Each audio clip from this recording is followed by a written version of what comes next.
इतने जतन किए, जिसके लिए यजीद ने इतने जतन किए। अल्लाह अकबर, ये हक और बातिल की जंग थी।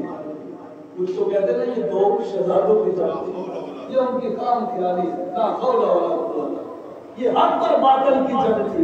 शेर सुनिए कि जिसके लिए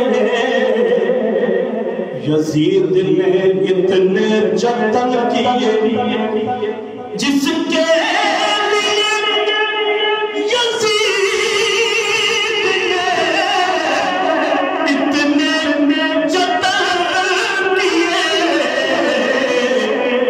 वो ताज को हुसैन कदमों की धूल है, वो ताज को हुसैन के कदमों